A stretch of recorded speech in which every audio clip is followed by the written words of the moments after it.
everybody. Welcome to episode 312 of the Confidence in the Klutch podcast with Donald Nelson on the Confidence in the Klutch network. Hopefully you had a good time, good week, good weekend. Let me know what's cracking. You know how we do it in the hood of things. Shit, like getting shit together. Man, it's a blessing to be here. We have been infiltrated. We have been infiltrated. You know, you be at work. Yeah, let's get into it. Let's just get into it. Life accuses a teacher right now. Yo, I'm at work. I'm working. And, you know, you got all the children around or whatever. I get up to, you know, talk to a kid in the hallway or whatever. And, yeah, this is going to be crazy. And then I'm coming back. They're like, oh, yeah, Confidence in the Klutch. You know what I mean? Because I was doing some stuff on my computer. Like, man, y'all get out of here. You already know I got teachers, everybody now. Like, yo, we like your podcast. Like, oh, here we go. Here we go. Some things you just can't keep to yourself. But, you know, it's all good, man. I don't be doing the most. And ask me if I gave a fuck anyway. You know what I mean? Confidence in the Klutch, baby. But just another thing to dealing with just life accuses a teacher, life accuses a coach, whatever. This is to all my athletic parents. Or the parents of student athletes. Here's the thing what I want to tell you. Parents, because I'm a parent, extracurricular activities are an extension of the school day. They are not mandatory. They are not something that your child is supposed to do. Like, you can put your children in theater or any clubs after school, the Gender Sexuality Alliance, which used to be the Gay Straight Alliance, which I appreciate the name change. The gender because now we have all these different types of genders now, so they had to change it. So looking out for the children. Remember, all this shit is for the children. Everything that's going on with the gender and all this stuff, this is to protect the children because we know how mean children can be and the bullying aspect of it. So if we can protect the children more for just things, how they feel on the inside, and they feel a certain way, whether they feel like a boy or feel like a girl, we got to protect the children. That's the job of the adults. Regardless if you even agree with it, with what they're doing, you have to protect the children. When you make a choice to participate in extracurricular activities, whatever you may choose, there are rules and regulations to fucking follow. Like, when you get in a situation, misunderstandings most of the fucking time. You know, playing time is one of those things that's a no-go for any coach. Like, we don't talk about playing time. You know what I'm saying?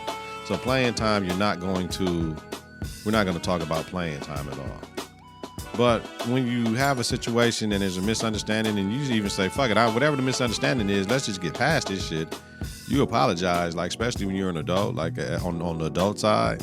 Because the kids, we know the kids mess up. We just, you know, we know how to get kids to do what we need to do. So when you apologize, situation is over. Now, if your child is not the leading scorer of the team, high school team, right, his or her team they play on a decent AAU circuit, travel team circuit. Don't nobody play AAU no more because y'all don't go to the national tournaments or playing them. They are most likely a JUCO player. Like, and ain't nothing wrong with JUCO players. I've had many under my tutelage, under my player development. There's nothing wrong with that. But just because you live somewhere does not give you carte blanche and free reign with the bullshit that you be on. Like, it doesn't do that. If you don't like what's going on here at Confidence in the Klutch, I have a few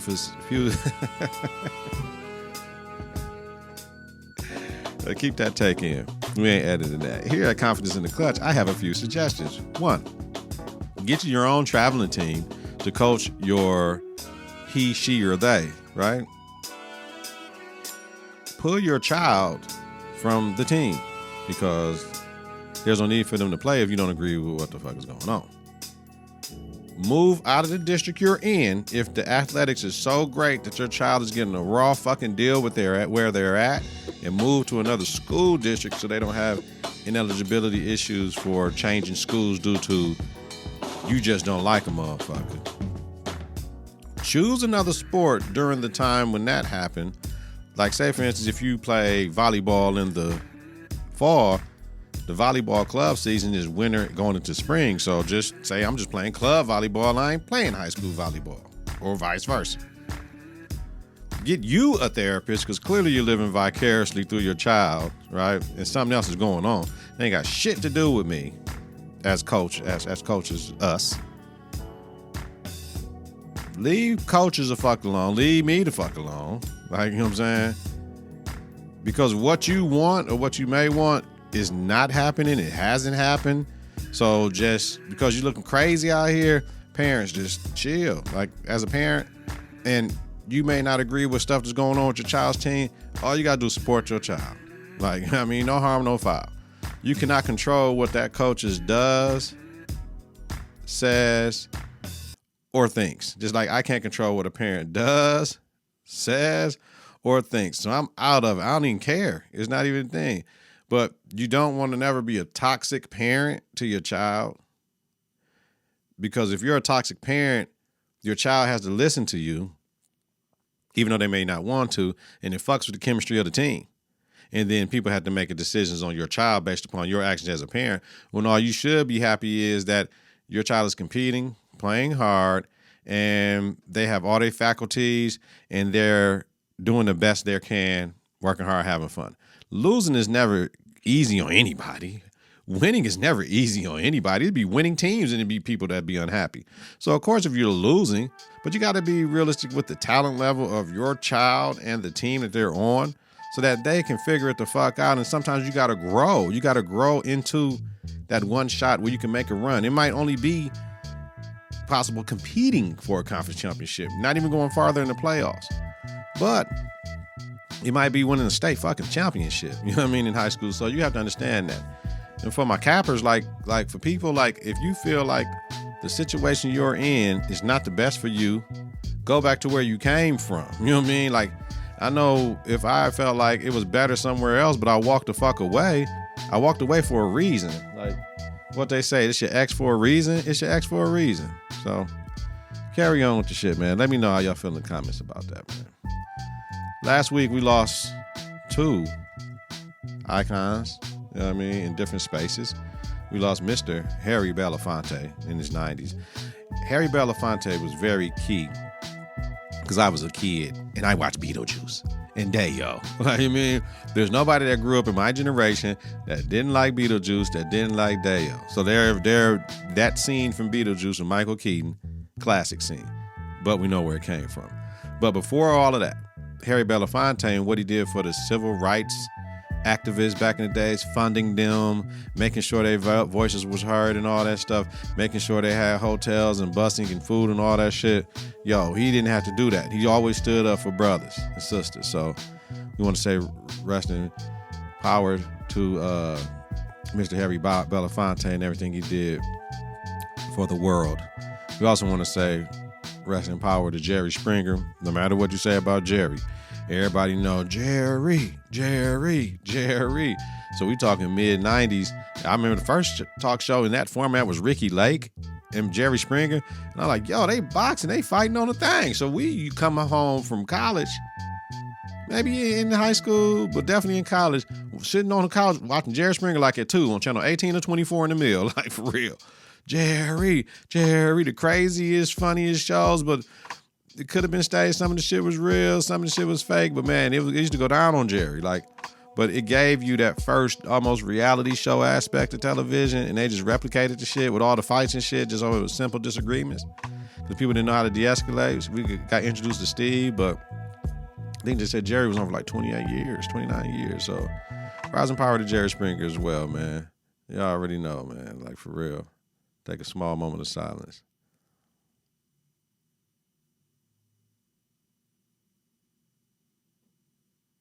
Rising power. Harry Belafonte, rising power.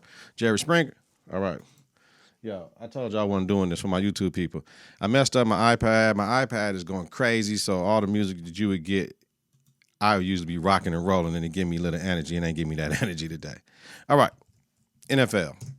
Lamar Jackson signs a 5-year, $260 million, $185 million guaranteed deal with the Baltimore Ravens on Thursday before the draft, making him the highest paid player on an annual basis. Now, I knew when Jalen signed this deal, like, Lamar, you're going to have to get in line. That Deshaun Watson deal is an anomaly. Like, he is the third highest guaranteed player in the league, behind Deshaun at number 1 and Kyler Murray number 2. So congratulations to Lamar's process. Now, who was playing games here? Was it Baltimore or was it Deshaun? So let's break it down a little bit further.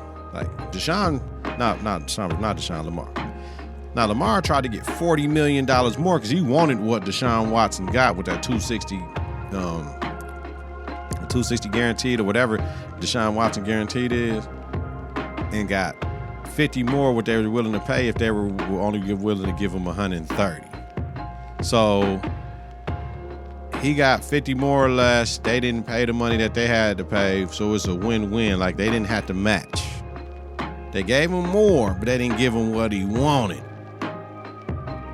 He got more than they offered, but he didn't get what he wanted. In negotiations, it's give and take. You never get what you deserve in life, only what you have the ability to negotiate. Shout out to David Jacoby. Win-win. I respect it. Now, I just wish these new athletes would get off of this. I'm unfollowing the team on social media and all that shit, because you got fans. You know what I'm saying? And it goes back to a certain level of immaturity to do that. When you got other situations, you like, fuck this, I'm going home. You know what I'm saying? Or you at the park, I'm taking my ball home with me, like, because you lost. Like, have one of your guys bring your ball home. Why you got to take the ball? You a mark. We've all been at the park from a certain demographic, and we got the good ball. And somebody take the good ball home, like, man, that'd be the bullshit. So, I just understand Lamar believes that he is paid now where he should be paid at. This is not settling for him. I'm going to get what I got, what I can try to get, Even if they offered this shit last year, I'm still going to try to get more. You know what I mean? So if it take a whole year to try to get them to get more and they say no, then fuck it. You try for a whole year. Ain't nothing wrong with that. Lamar's value is his value. Looking at that NFL draft, all I know is I was ecstatic that three of the top 4 picks were black quarterbacks. 1, 2, and 4. Like, you know what I'm saying? So it goes from somebody like Lamar Jackson, however many years ago, some people was thinking he needed to switch to wide receiver, to now we're taking 3 black quarterbacks that got the Lamar Jackson shit in their game. Is where it is. So now Lamar Jackson was the last one left in the green room down there, like the 30th pick or something like that, possibly 27 to 30, somewhere around that. And now we got white quarterbacks with the old school typical white boy stats for a quarterback, and you don't get drafted in the first round. Do the math. Shit has changed. The league has changed. So shout out to everybody that had their dream given to them by the work ethic they put in the game. Shout out to everybody whose name did not get called in the draft and was able to get a contract as a free agent. Haha, yeah, baby. All right, let's jump into the NBA. Everything that's going on tonight. They announced the MVP, if I'm not mistaken. I said Joel Embiid. So it's Joel, Giannis, and Jokic. Remember, it's going to be key because you get 10 points for first place, 7 points for second place, and 3 points for third place. So we're going to see what this do. Yeah, this iPad is dead down there. All right, y'all. So we got to go back in a little history because it's once a week shit. It is what it is. I heard you, DJ Academics. I heard you. I know what to do now. DJ Academics, I was watching this live yesterday. I don't know how many days ago it was, but he was just talking about podcasting and all that shit. I listen to a lot of pods, so he told me what to do. Anybody that's a podder. You know what I mean? So it is what it is. So we know the bus got put out last week.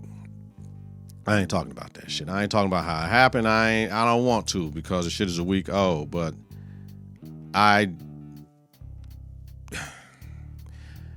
let's talk about it a little bit, though, because this is Milwaukee. Listen, Bucks led by as much as 16 and 11 in the fourth quarter, right? With 11, led by 4 points with a minute left. They had 4 players in double digits, that double figures that game. My thing is, how the fuck does Coach Bud not put a footer by the rim? He took out Lopez. My thing is, with that time left, why wouldn't we put Lopez on the ball and put Giannis by the rim? That way, I know we can't get picked to give up a 3. Giannis long as hell. So if it's some indirection pick and shit for Jimmy Butler to spread out, put Giannis on Jimmy. First of all, I don't get that shit. Why Giannis wasn't on Jimmy? So And then there's 0.6 seconds left after that. Call a timeout to advance the shit so we can get the lob to somebody for the quick shot. We was only down like it was tied. It was a tie game. Shit, they just threw one up at the thing. We can't throw one up to Giannis off the glass. So that it is what it is, man. So next for the Bucks, man. Giannis post game was asked if the season was a failure. No, it wasn't a failure. He bucked the question like, no, all that shit. No, it's fair. It's fair for him to get a little agitated. It's a fair question. Failure is a little bit harsh, if you want to say. Disappointing, absolutely the season was disappointing when you don't make it past the first round and lose to a team that had to get to the super play-in. They lost the first game in the play-in to like the Hawks, and then won the super play-in and was finna lose that one to the Bulls.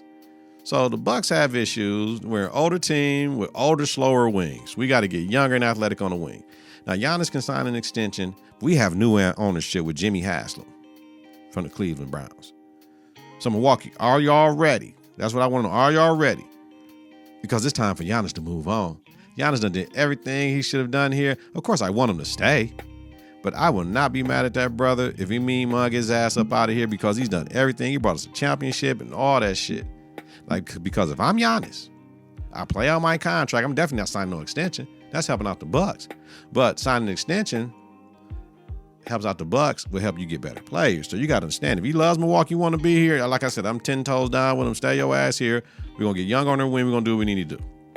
But if he wait, he going to sign damn near the biggest contract in NBA history in 2 years. You know what I'm saying? If he stay here, we can give him an extra year. New CBA, new all that shit, right? Or he can go to the place with the highest Greek population, Chicago, but we know it's New York. Could you imagine Giannis playing in Madison Square Garden for him or how he played? Man. We can do something like trade Chris for Dame if he stay, though. I'm doing that because Chris slowed down a little bit. Of course, he come back from injury. I ain't saying he can't play that lockdown D no more. And then that'll make us small as hell. But we know Dame is a bona fide killer. So we re-sign Brook Lopez for sure and get younger if we can on the wing. So I don't know if Dame for Chris is getting us younger on the wing. We got to sign those, though. That's not what I'm talking about. But we need another killer. If we can get some for Chris right now, let's get Chris. And the money match up, first of all. Money match up. Just keep Dame. And we'll figure it out. If Dame gets set tripping, we'll trade his ass too. You know what I mean? But I think we should trade Chris for Dame. I love Chris, but if this is what it's going to be and they know, we got to get up off that. So we got Lopez, Crowder, Ingles, unrestricted free agent, and we got Middleton with a player option. Of course, he opted in at $40-something million. Right? So last series, the Knicks, they beat the Cavs. So for the Cavs, Garland and Mitchell got $67 million due to them next season. Jared Allen got $60 million due over the next three. Like, listen, my thing is decide on Allen or Mobley, who you want to anchor your shit, and get another wing. They got to do that. Celtics, Hawks. We know the Celtics, they got home court through the rest of the playoffs now. They're playing the Sixers. We know it come down to Embiid, like if he healthy, or Tatum if he going to have that killer. So for the Hawks, we got to figure out if we're going to trade Trey, or keep Trey, right? To me, he's worth keeping. He's worth keeping because DeJounte Murray got an $18 million expiring next year. So do we need to get off Trey to sign DeJounte because we're going to max out him? Like, what we going to do? We're going to trade some of our other pieces? Atlanta got some issues because if Trey a coach killer, I don't know, but I would love to see what Quinn Snyder can do. But we seen what he did with Lionel Pierce and Nate McMillan. Trey was taking them shots. Trey was turning that bitch over. Shit, to keep it real with you. So is it really like Trey or keep Trey? We gave up too much to get Trey. And Trey got to hoop. Trey got to change his game a little bit. That's what he got to do. West Coast. West Coast series is over, man. So we had Nuggets and the Wolves. Next for the T-Wolves. They got back-to-back playoff appearances since 03-04. Like Anthony Edwards can sign a max rookie extension this summer. That's cool. Of course, he's going to get his money. Karl Anthony Towns and Rudy Gobert, they paid a combined $77 million next season and $94 million in 24-25. Shit. No. They got one first-round pick in the next 3 years. They're fucked. No, don't nobody want Cat. Who want Cat? Cat for Chris Middleton right now? and let Lopez walk? Hell no. Nope. That's fucked up. Shit, a few years ago, motherfuckers saying if they could redraft some younger players like under 25, Cap would be the first one. But Cap done been injured though. It is what it is. Suns Clippers, we know the Suns came about that shit. Like the Clippers. Next for the Clippers, Kawhi got diagnosed with a torn meniscus, so that was that on that. Man, they moving to a new arena. They can't get Kawhi and PG on, man. It's kind of, man, they're fucked too. Because they got a lot of money tied up in them brothers. Shout out to Westbrook for saving the season, though. Thank you for Ty Lue for mentioning that, though. Without Westbrook, I don't know if that shit was going that way, man. For real. We know what's going on with the Suns. Suns big three are better, but the Nuggets are deeper. Grizzlies, Lakers. Next for the Lakers, we already know they playing tonight. The Warriors. Next for the Grizzlies, Dillon Brooks. Where are you at the post game, yo, with all this poking the bear shit? You ain't poking shit. You fined $25K for not talking to the media for like all the away losses in LA, like 3 of them. Like, yo, when you come for the King, you better not miss Dillon Brooks. He gonna be an unrestricted free agent. And today on ESPN, I seen the article. The Memphis Grizzlies are reportedly not re-signing Dillon Brooks. Damn, you done caused enough fuss that they said they ain't even fucking with you cuz next year. Who would take a chance on him? Somebody gonna have some money for him, but who? Like, he cool, but I don't think he that deal. He cool. He a role player. I don't even think he need to start. Like, I ain't gonna lie to you. So, Ja Morant. Nah, your rap video in Denver did not affect your teammates. They got through it. Just like when you injured, they got through it. But all that shit, all that cap, all you had to do is worry about the Celtics. Nah, B. Nah. It is what it is. But you know that confidence in the clutch y'all got? I ain't mad at that. Y'all did a lot of talking though, and y'all got to talk to the media after all that talking though. Because we know the real shit. I would appreciate it if y'all didn't duck the media and came to the media and said, y'all know when y'all, this what Dillon Brooks and Josh Posey did. Went to the thing, sat that shit down on the thing, said, hey man, y'all know if we was healthy, we would have whooped their ass. That should have said. And everybody would have been like, yep, y'all right. If we had Steven Adams and the one cat, we would have whooped their ass. You know what I mean? Yep. So it's what it is. Game 7, Kings Warriors. Steph shot the most shots he ever in his life. Yeah, 50 points, highest in point total in Game 7. We know what it is. So we know what's going on with the Warriors playing the Lakers. But we know what happened with this shit. Next for the Kings, once Fox got injured, we knew the toll it would take on the Kings. They got to Game 7 with Fox injured the last 3 games. Like, they fought hard as fuck. Finished 3rd in the West, plus 18 win increase. Mike Brown, Coach of the Year. Last playoff series win was 0-4. Everyone comes back next season. They're going to be something to deal with. Something to motherfucking deal with. Right? All right, y'all. Now, we can get into these Eastern Conference semis. The Heat won Game 1, 108-101, leading the series 1-0. Best player on the floor, Jimmy motherfucking Butler, 25-11-4. RJ Barrett had 26-9-7. No Julius Randle for the Knicks. Heat, bench points, 30-15. Free throws, 23-29. Heat, 12-20. Okay? 3-point field goals, 13-39 for the Heat, 7-34 for the Knicks. Look, Knicks point in the paint, 62-38, rebounds, 48-39. Listen, yo, K-Love with those full court outlet are magical. How the fuck can Cleveland not use him? Is it safe to say that if Cleveland would have had K-Love in his 16 to 25 minutes he played for them, that would have helped them beat the Knicks? That last 4 minutes of the fourth quarter when Miami's playing that real-ass D, that crunch time D, man, give me that shit. Give me that shit. Stifling-ass team defense, man. I'm boxing out so my teammate can get the rebound. Shit is something magical. I love that shit. You know what I mean? Largest lead in the game in the fourth, under 3 minutes. Give me that shit. And then Jimmy sprained his ankle, man. But he'd be fine for the night. I believe he's playing tonight. That's what reports are saying. You know why? Because he's a rider anyway. Because if he can't go, at least they got the split, right? So if Julius can't go, I can see Jimmy playing anyway because he got a sprained ankle or something too. I can see Jimmy playing because we can go up 2-0 on these motherfuckers just like they did the Bucks last round. And you can't tell me that the Knicks is better than the Bucks. We played the Knicks the first round. We would have beat the Knicks as the Bucks. So Knicks need Julius to win this series. We know what it is. So my series prediction for this joint, I got Heat in 6. Y'all. Let me know. 76ers Celtics, other Eastern Conference semifinal. Game 1 last night, 76ers win 119-115. Philadelphia leads the series 1-0. Best player on the floor last night was James Harden, 45-1-6. Tatum, 39-11-5. Philly had no Embiid. Harden took his ass to Vegas. Motherfuckers had a problem with that. Harden came back balling, right? Celtics won every damn near their major statistical categories on the team aspect. But Harden looked and played like old school James Harden from Houston. So all that shit, he want to go back to Houston shit, pause that, stay your ass here and play like that. And then we're going to talk about that in a second. Maxey, 26 points, 4 steals. Tobias Harris, 18, 5, and 3. Anthony Melton, 17, 5 and 6 from Trey Ball. Jaylen Brown, 23, 6 and 4 for the C's. Brogdon had 23 and 3. So fourth quarter, Harden ruled the shit. He had 15 points, 3 and 4 from Trey. He invented the step back shit. Killing cats. Jason Tatum had 5, Jaylen Brown had 5, and Marcus Smart had 10. So if Marcus Smart had combined what Jason Tatum and Jaylen Brown had, we got problems. What's going on? They wasn't in foul trouble.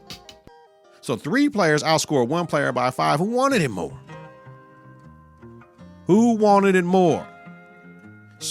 Marcus Smart, as much as I love him, he cannot be the leading scorer in the fourth quarter for the Celtics unless he had a mismatch and we win the game. He can't be the leading scorer and we lose the game, y'all. If we can get a little bit more of this type of Harden with what Embiid does, then the Celtics would definitely have their damn hands full. So let me see, what's my series prediction is? Because let me see. With Embiid, I'm typing this shit up as I speak. With Embiid, I say 76ers. With Embiid. And Harden playing like this, there's a whole bunch of ifs. I'm saying 76ers in 6. Without Embiid, I'm going Celtics without Embiid. Celtics in shit. That's kind of backwards, though. Shouldn't it be with him? Nah, yeah, with Embiid, I'm going without Embiid. I'm going Celtics in 7. Because James going to pull out that Houston shit. I'm going Celtics in 7 without Embiid. I don't know about that, man. It's something about if Harden can't play like, I ain't going to say what he can't do. I ain't going to say what the brother can't do. Let me know what y'all do. I ain't going to say what the brother can't do. If he can play like that, though, man, we ball. All right. So, Western Conference semifinals, Nuggets Suns game 1. Nuggets won 125-107. Jokic had 24-19 and 5. KD had 29-14 and 1. Like, the Nuggets in the second quarter outscored the Suns 37-19. The Nuggets was 5 for 8 from Trey Ball in that quarter, while the Suns were 1 for 4. That's an extra 12 points from the Trey Ball line. Like, to me, 37-19, that can't happen. 25-19 sounds better going into halftime. So for the Suns not to have a bench, they outscored Nuggets bench points 24-23. That's odd as fuck. The Suns have 4 players in double figures. The Nuggets had 6. It's just that shit ain't working. It's a lot of mid-range. The Suns don't shoot enough Trey balls or make enough Trey balls because shit, it was 16 for 37 for Trey for the Nuggets, 7 for 23 for the Suns. So yeah, they don't make enough Trey balls. And not they don't shoot, they don't make enough. So last night the Nuggets won 97-87. Denver leads the series 2-0. Jokic had 39, 6 and 5. Book had 35, 4 for 8 from Trey Ball, 5 and 6. Now, I'm not bringing up the bench point shit. We know the Suns ain't got no bench. Either Monty don't trust them or they can't hoop, or 2 things can't be true. I don't know. Monty just owns his rotation shit. He lost a lot of his bench, which they gave up too much for KD. Anybody gonna say that? They should have just rolled with what the fuck they had because now it's hurting them without no bench. If you give Mikal Bridges like, yo, you the man now, you and Book, it's y'all two world. I don't know. I don't know. Let me know what y'all think. They gave up a lot. I mean, they just got to try to make it this year and go for it next year. That make sense to y'all? See how far we get this year and go for it next year? We'll see. This game had an old school 90s feel, minus the physicality. Wasn't no fucking physicality. When CP3 went out late in the third with the tight left groin and did not return, the Nuggets pulled away and shit. The Nuggets pulled away, outscoring the Suns 27-14 in the fourth quarter. So Suns had 3 scores in double figures. Nuggets had 5 in the fourth. So it is what it is. Suns 0 for 9 3-point field goals in the fourth quarter. Nuggets 3 for 6 in the fourth quarter. That's that crunch time shit, right? Suns no free throws in the first half is crazy. 5 for 5 for the game. Nuggets 18-21 for the game. Like Nuggets points in the paint 48-30. Yo, DeAndre Ayton, you have to get fouled by making aggressive ass up and under post fools, putting your shoulder in the motherfucker. Come on, man. I understand all the finesse shit. I get it. But even Bosh banged, cuz. And you don't shoot the trays. You know what I mean? So I don't, that's DeAndre Ayton, man. Come on, man. Put your elbow, drop step, right shoulder, left shoulder, jump hook, turn around, all that shit up and under. You gotta have that, cuz. Like, you gotta have that. Gotta have that. We hear all the buzz with his Suns don't shoot the threes. I understand, true, but KD tried to kill that narrative last night, didn't he? He missed mad trades. KD missed mad trades last night. He had 24 points. He was 2 of 12 from the trade ball line. So he's putting them bitches up. Had 8 and 3. 8 and 14, 8 and 4. 8, and that's not enough. 8 rebounds, shit. CP3 had 5, and he only played 3 quarters of the game. You 7 feet, get your ass in there, boy, and get them rebounds. That's what it come down to. The Suns just don't have enough. The Suns just don't have enough. Like Nuggets in the show, Nuggets can play any motherfucking style. They can get up and down. They can play the half-court game. Any style, any speed. They can defend. They can make shots. This team is very fucking scary. Very scary. Very scary. So I just, I don't know. I say for this.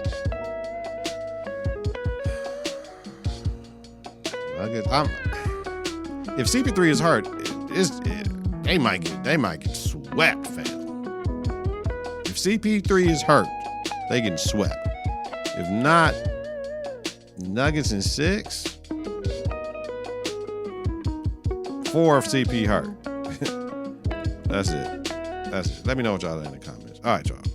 My quick one today is just, I told y'all, Hailey Van Lith signs with LSU as a grad transfer. That's 2 years left for eligibility. I told y'all. I said either she was going with South Carolina with Dawn, or she was going down to Little LSU.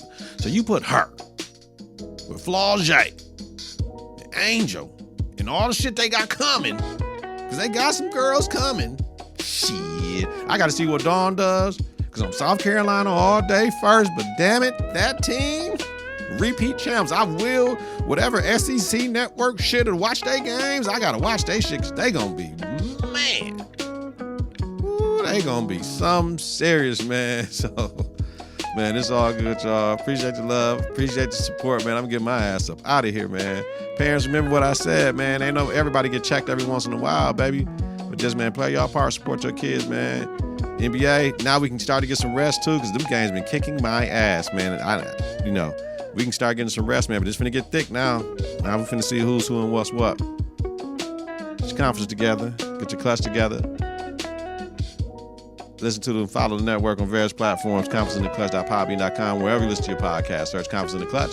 Follow, share, rate, and review is important. Follow us on Twitter, Instagram at K&K. Visit on Facebook at Conference in the Clutch Weekly. Donald Nelson, Dizzle, Deezy, Deez, that's Deezos, Don P, Don D, Donrilla. Host Confidence in the Clutch, a podcast with Donald Nelson. And Confidence in the Clutch podcast about sports, entertainment, music, culture, society, politics, religion, all that. Have a safe and healthy night. Listen during the daytime. Credit day on purpose, y'all. I'm out. Peace. 3, 2, 1. Confidence on 3, in the clutch on 6. 1, 2, 3. Confidence. 4, 5, 6. In the clutch. Confidence.